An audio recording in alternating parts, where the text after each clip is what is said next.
Ubaid bin Umair Al-Laitsi berkata, tidaklah orang yang meninggal dunia, yang mati, melainkan dipanggil oleh lubang kuburnya yang ia ditanam di dalamnya. Begitu masuk ini jenazah ke dalam kubur dan ditutupi dengan tanah, maka kubur itu bisa berbicara dengan jenazah itu.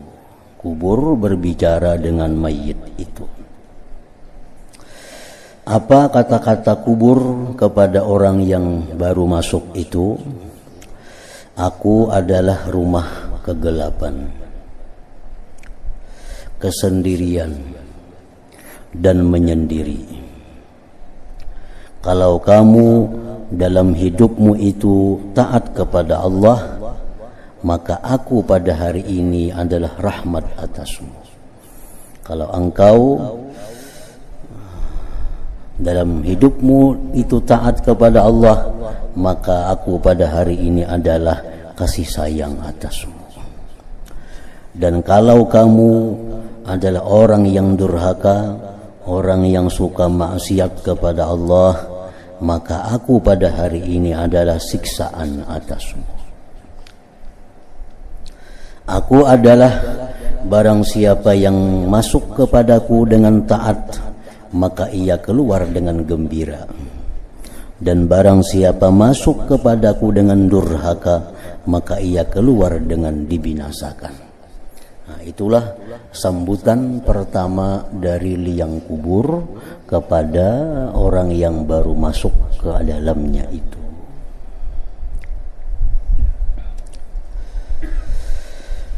Muhammad bin Sabih berkata, telah sampai kepada kami kabar, artinya bahwa seseorang apabila diletakkan dalam kuburnya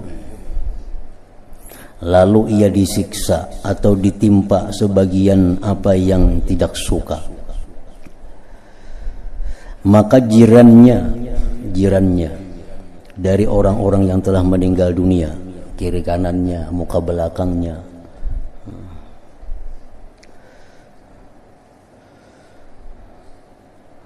memanggilnya, wahai orang yang terbelakang di dunia sesudah saudara-saudaranya dan jiran-jirannya. Wahai orang yang terbelakang di dunia, artinya orang yang tadudi mati daripada kami ini. Wahai orang yang terbelakang di dunia sesudah saudara-saudaranya dan jiran-jirannya, artinya ujar keliling kubur nih. Begitu dalam kubur nang hanyar ini dapat siksaan, ujar sekeliling di kubur itu tetangga-tetangganya, ikam ini kan hanyar raja mati terdahulu kami sudah berapa tahun berdahulu daripada kamu. Apakah tidak bagimu pada kami pelajaran? Apakah engkau tidak mengiktibar? Apakah engkau tidak mengambil pelajaran pada kami-kami yang berdahulu ini? Apakah tidak ada bagimu pada mendahuluinya kami atas kamu pikiran? Ikam kada berpikirkah kami ini berdahulu di sini? Engkau ikut mengantar kami ke sini. Engkau ikut menurunkan mayat kami ke sini. Apakah itu engkau kada memikirkan? Sampai ikam sekarang ini disiksa di kubur, mengalami hal-hal yang tidak menyenangkan. Padahal kami sudah merupakan contoh teladan bagi kalian. Apakah kamu tidak melihat akan terputusnya amal perbuatan kami dari kami? Kamu tahu kami kada kawa lagi sembahyang di sini, kami kada kawa lagi puasa, kami kada kawa lagi tobat, sudah putus masanya. Nah, padahal ikam waktu kami matian itu kan masih hidup, engkau masih bisa tobat, masih bisa mengembalikan kezaliman kepada orang yang dizalim, masih bisa sembahyang. Kami ini sudah kada kawa lagi. Dan kamu dalam keadaan pelan-pelan, sedangkan engkau dalam dunia dalam keadaan pelan-pelan. Artinya kain aja dulu, memperbaiki diri, kain aja dulu, minta halal, minta ridha kepada orang yang dizalim, kain aja dulu memperbaiki diri, sembahyang, kain aja dulu banyak berzikir. Nah, akhirnya engkau sekarang seperti kami. Maka mengapa kamu tidak memperdapati apa yang hilang dari saudara-saudaramu? Jadi orang nang di sekeliling kubur ini menyalahkan. Kenapa ikam sempat disiksa dalam kubur? Kenapa ikam sempat dipukuli orang di kubur ini? Maka ikam tadudi pada kami mati. Mestinya ikam mengambil pelajaran lawan kami ini nang di kubur ini. Dan ia dipanggil oleh tanah bumi. Wahai orang yang tertipu dengan zahirnya dunia, dengan zahirnya kehidupan dunia, tertipu. Dikiranya sihat itu lawas lagi hanya mati. Berkontrol semuaan normal. Darah normal, gula normal, asam urat normal, kolesterol normal. Dikiranya masih lawas mati. Karena semuaan kada ada gangguan, darahnya normal, semuaan bagus. Nah, itu merupakan tipu daya. Jangan dianggap bahwa semuaan normal itu panjang umur. Karena semuaan yang normal itu kada mencegah daripada kecelakaan. Siapa tahu kecelakaan mati, padahal baik semuaan diperiksa. Atau gugur di manakah mati, padahal normal semuaan. Nang darah tinggi 10 tahun dah ada sing matian lagi. Padahal berapa kali stroke. Nah, jadi jangan tertipu dengan zahirnya ini. Mengapa kamu tidak mengambil pelajaran dengan orang yang telah disembunyikan dari keluargamu dalam perut bumi, dari orang yang ditipu oleh dunia sebelum kamu? Jadi umur yang muda, umur yang anum, jangan merasa bahwa kematian itu lawas. Bahkan yang banyak tuh mati justru orang nang anum, ketimbang nang tua.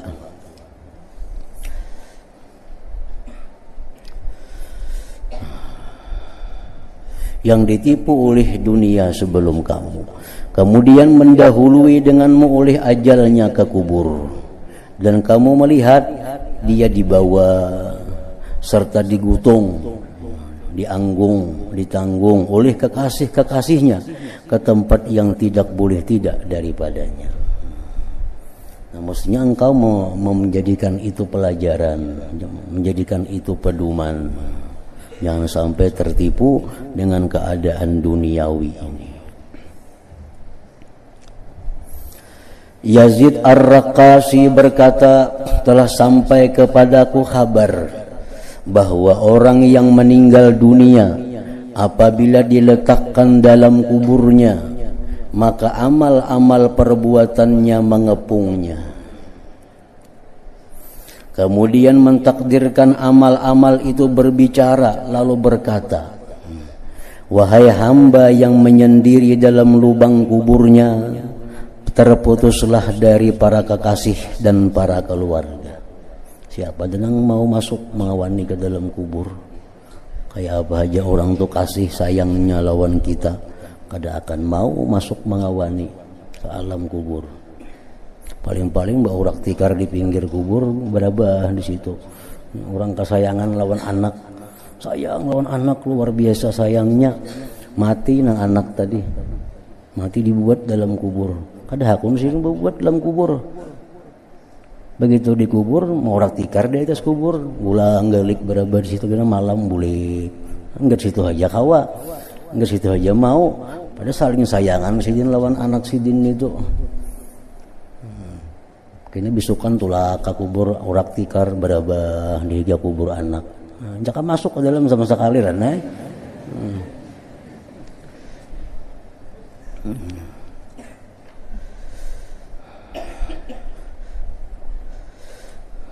terputuslah dari para kekasih dan para keluarga, maka tidak ada yang menjinakkan bagimu pada hari ini di sisi kami selain amal ibadah kebaikan. Dalam kubur itu hanya amal ibadah yang menyenangkan kita, yang menjinaki kita, yang mengawani kita, yang menerangi kita, yang menghindarkan daripada dinginnya di dalam tanah itu. Ka'ab berkata, apabila seorang hamba yang saleh diletakkan dalam kuburnya, maka ia dikepung oleh amal-amal perbuatannya yang saleh, yaitu salat, puasa, haji, jihad, dan sedekah, serta amalan-amalan baik lainnya. Datangannya, amal-amal baik itu datangan dalam bentuk sebaik-baik orang, dalam bentuk seharum-harum bau-bauan. Ka'ab terus berkata, lalu para malaikat azab datang dari arah kedua kakinya. Datang malaikat azab hendak menyiksainya. Maka salat berkata, ujar sembahyang ini berkata, menyingkirlah kamu wahai malaikat azab dari orang ini, maka tidak ada jalan bagimu atasnya. Ia telah melamakan kakinya berdiri, ia telah melamakan berdiri denganku karena Allah di atas kedua kakinya. Malaikat sembahyang ini yang membela daripada malaikat azab yang hendak memukulnya itu. Jangan dipukul dia sembahyang ini, batisnya ini rancak, seringkali berdiri sembahyang menghadap Allah Subhanahu wa ta'ala. Lalu para malaikat itu mendatanginya dari arah kepalanya. Maka puasa berkata, tidak ada jalan bagimu atasnya wahai malaikat. Ia telah melamakan kehausannya karena Allah di negeri dunia. Kamu kadakawa malaikat yang mendekati ini. Ini orang sering haus puasa dalam dunia karena Allah. Maka tidak ada jalan bagimu atasnya, atas menyiksanya. Lalu para malaikat itu mendatanginya si mayit dari arah tubuhnya. Maka haji dan jihad berkata, menyingkirlah kamu wahai malaikat azab daripadanya. Ia telah memayahkan dirinya, meletihkan badannya, menunaikan ibadah haji dan berjihad karena Allah. Maka tidak ada jalan bagimu atasnya untuk menyiksanya, artinya untuk mengganggu atau menyakitinya. Nah, jadi amal ibadah itu merupakan pembela kita di sana. Amal ibadah itulah yang menghibur kita di sana.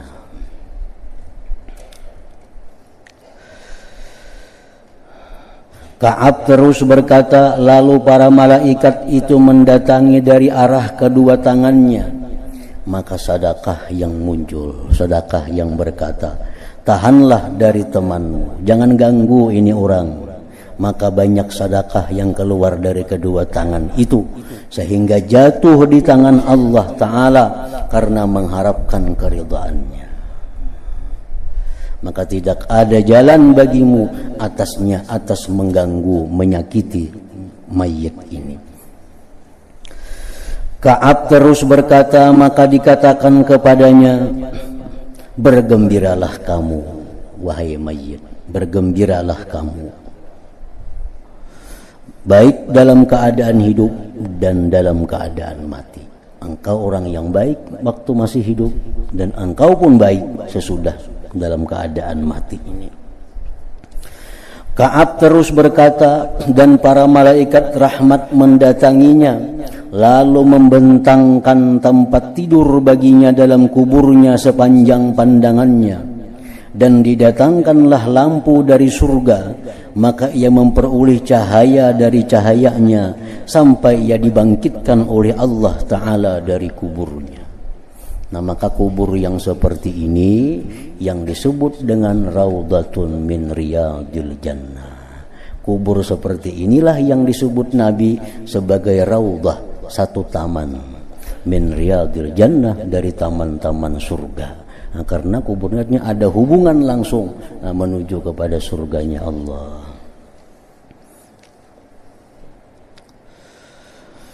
Abdullah bin Ubaid bin Umair berkata tentang jenazah, telah sampai kepadaku kabar bahwa Rasulullah sallallahu alaihi wasallam telah bersabda, innal mayyita yaq'udu wa huwa yasma'u khatwa musayyi'ih fala yukallimu syai'un illa qabruh wa yaqul wayhak ibnu adam alaysa qad huzzirtani wa huzzirta dhiki wa nasni wa hauli wa dudi famaza a'adattali.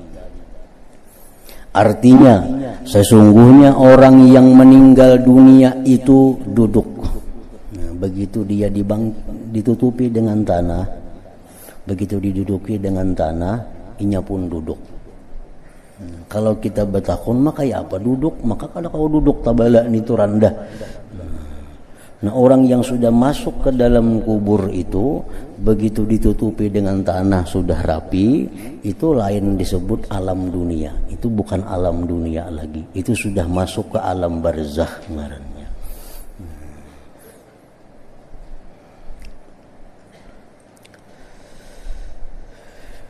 Dan ia mendengar langkah-langkah orang-orang yang mengantarnya. Orang-orang bulikan itu mendengar aja bunyi sandalnya, maka tidak berbicara dengannya itu orang yang mati tadi sesuatu pun selain kuburnya.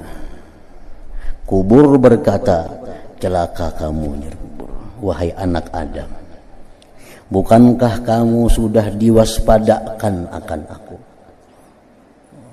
Kan kami sudah tahu aku ini kayak apa, sudah dijelaskan oleh Rasulullah, oleh para ulama-ulama dalam kitab-kitabnya dijelaskan. Aku ini macam apa? Ujar kubur. Nyaman enggak di sini? Sakit kah? Sudah ada dijelaskan. Dan diwaspadakan akan kesempitanku. Kan sudah dikepadakan aku ini sempit di sini. Bau busukku, huru haraku dan ulatku. Maka apa yang kamu siapkan bagiku? Apa yang kamu siapkan di sini untuk menghindari itu? Nah, dengan apa kamu masuk ke sini? Dengan amalan apa yang bisa mencegah sempitnya aku, bau busuknya, huru hara, ulat-ulat ini? Apa yang kamu siapkan bagiku? Nah, jadi artinya diyakini oleh mazhab Ahlus Sunnah wal Jamaah bahwa azab kubur itu hakun, memang benar adanya. Nah, kecuali ada golongan orang-orang Mu'tazilah yang di luar Ahlus Sunnah yang mereka mengingkari tentang adanya azab kubur itu. Kalau kita Ahlus Sunnah, dengan berdasarkan banyak hadis dari Rasulullah SAW bahwa azab kubur itu ada bagi orang-orang yang tidak ada persiapan masuk ke alam kubur itu. Dan setiap kali amal perbuatan kebaikan, amal-amal yang saleh, sembahyang, puasa, zakat, sedekah, lain-lainnya, itu merupakan suatu binting, itu merupakan perisai, itu merupakan bekal untuk menjaga huru hara di alam kubur itu. Apapun amal kebaikan yang kita lakukan itu akan menjadi penyangga kita dalam kubur daripada huru haranya, daripada azabnya secara umum itu. Namun Rasulullah sallallahu alaihi wasallam dalam banyak hadis-hadis beliau menerangkan bahwa ada amaliyah khusus yang untuk gunanya itu menjaga kita di alam kubur itu. Di samping seluruh amal ibadah itu berguna untuk mengamankan kita di alam kubur. Tapi ada amalan-amalan khusus yang lebih terarah untuk menjaga kita selamat di alam kubur itu. Dan itu disampaikan beberapa macam oleh Rasulullah sallallahu alaihi wasallam. Kayak orang garing jo misalnya, ada obat yang khusus untuk mengobati tertentu itu. Walaupun ada obat lain yang secara umum menyehatkan tubuh kita, macam minum vitamin, itu secara umum untuk kesehatan tubuh kita. Tapi ada obat-obat tertentu yang mengarah kepada satu macam penyakit. Nah demikian pula perbuatan taat itu, semuaan perbuatan taat itu berguna untuk menyelamatkan kita di alam kubur. Tetapi ada amalia-amalia khusus yang fungsinya untuk itu, untuk keselamatan di alam kubur tadi. Nah di antaranya yang diajarkan Rasulullah sallallahu alaihi wasallam adalah qiraatu suratil muluk kulla lailatin. Membaca surah Tabarak tiap malam. Tiap malam tapinya nih. Kadang malam Jumat saja ada tiap malam. Tiap malam. Malam itu artinya mulai maghrib sampai subuh. Itu malam. Udah maghrib kah, udah isya kah, tengah malam kah, kemudian kada sampat malam kena siang kah, gantiannya. Nah, jadi orang yang mengamalkan surah muluk ini tiap malam, itu dia akan ada jaminan dari Rasulullah bahwa dia selamat daripada huru hara kubur, daripada azab kubur, daripada gangguan-gangguan yang ada di alam kubur itu. Bahkan Rasulullah pernah mengucapkan satu perkataan, ujar Nabi, artinya aku ingin bahwa surah muluk itu dihafal oleh setiap orang yang beriman. Nah, jadi kada tergantung buku lagi, di manakah bagana, di manakah rahatan musafir, rahatan apakah, hafal. Kada hafal kan kadang mencari bukunya pulang, bukunya kada hafal, lo kada baca lagi. Nah, jadi ujar Nabi, aku ingin bahwa surah muluk itu ada di dalam hati tiap-tiap orang yang beriman. Artinya dihafalnya, sehingga bisa mengamalkan tiap-tiap malam. Nah, di antaranya lagi Rasulullah SAW menyatakan bahwa amaliyah yang menyelamatkan orang dari huru hara kubur itu adalah al-mautu fi sabilillah. Orang yang mati di jalan Allah. Orang yang mati di jalan Allah. Al-mautu fi sabilillah. Orang yang mati di jalan Allah. Fi sabilillah. Itu umum artinya. Termasuk orang yang mati gugur sebagai syuhada, syahid. Nah, itu orang mati di jalan Allah. Orang yang menuntut ilmu, itu orang yang berjalan di jalan Allah. Berangkat menuntut ilmu, mati. Nah, itu mati fi sabilillah. Nah, orang ini dapat jaminan juga dia selamat dari huru hara kubur. Orang yang mencari harta yang halal untuk menafkahi keluarganya. Nah, dia mencari harta yang halal untuk menafkahi keluarganya, jangan sampai kelaparan, jangan sampai minta-minta. Nah, dia mencari nafkah untuk itu. Nah, perjalanan mencari nafkah untuk yang demikian disebut dengan fisabilillah juga. Karena dulu ada di zaman Rasulullah orang yang sibuk mencari harta. Ada sahabat Nabi berkata, kasihannya itu pina sibuk benar mencari harta, jaka mengaji, jaka menuntut ilmu. Nah, ujar Nabi mengatakan bahwa orang yang mencari harta itu kada samuaan kada baik. Orang mencari harta itu kada samuaan jahat kada. Orang tuh kalau mencari harta untuk menafkahi keluarganya, jangan sampai kelaparan, jangan sampai minta-minta. Nah, maka orang itu fisabilillah di jalan Allah. Lain halnya kalau orang mencari harta hanya menambah harta yang ada, memperbanyak harta yang ada, itu fisabilis syaitan, itu di jalan syaitan. Nah, jadi orang mencari harta itu kada selalu kada baik, kada selalu jahat. Kalau mencari harta untuk menafkahkan, aku hari ini kada bercari, ini bisa kada kau makan esok di rumah. Nah, lalu dia mencari nafkah, perjalanannya mencari nafkah itu fisabilillah. Andai kata dia mati, dia dijamin daripada huru hara di alam kubur. Yang ketiga, antara lain yang memang khusus untuk keselamatan azab kubur itu mengekali doa sebelum salam sembahyang. Allahumma inni a'udzubika min azabil qabri wa min azabin nari wa min fitnatil mahya wal mamati wa min fitnatil masihid dajjal. Nah itu, wa min fitnati masihid dajjal, itu dikekalinya tiap sembahyang. Nah itu pun orang yang mengekali doa itu akan diselamatkan dari azab kubur. Memang doa itu sunat dibaca sesudah kita tasyahud, sudah habis salawat. Nah hanya baca doa itu sunat. Tapi Rasulullah pernah mengatakan bahwa orang yang ketinggalan itu bahasa sembahyang ya Nabi. Ini kenapakah salam tertinggal doa itu disuruh Nabi bahasa? Nah, artinya apa? Begitu pentingnya doa itu dibaca sebelum salam sembahyang. Allahumma inni a'udzubika min azabil qabri, ya Allah aku berlindung dengan Engkau dari azab kubur. Nah, wa min azabin nar, dari azab neraka. Wa min fitnatil mahya, dari fitnah kehidupan, dari su'ul khatimah artinya. Wa min fitnatil mamat, daripada fitnah kematian, artinya kada kau menjawab munkar nakir.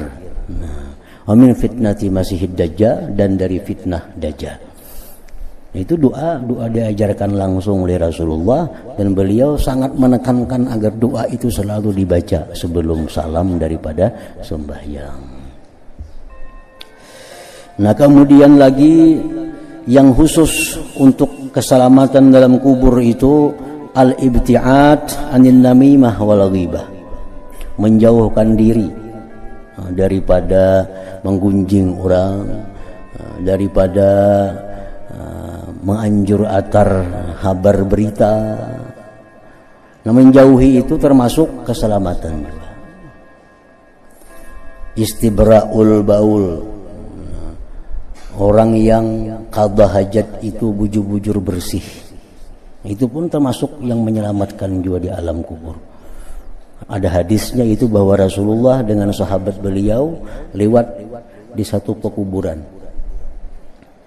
Lalu beliau menunjuk ke sebuah kubur. Ujian Nabi, kubur ini nah orangnya sedang diazab. Nabi kita tahu. Orang dalam kubur ini jar Nabi sedang diazab nih. Padahal jar Nabi dia itu diazab bukan masalah yang besar sebenarnya.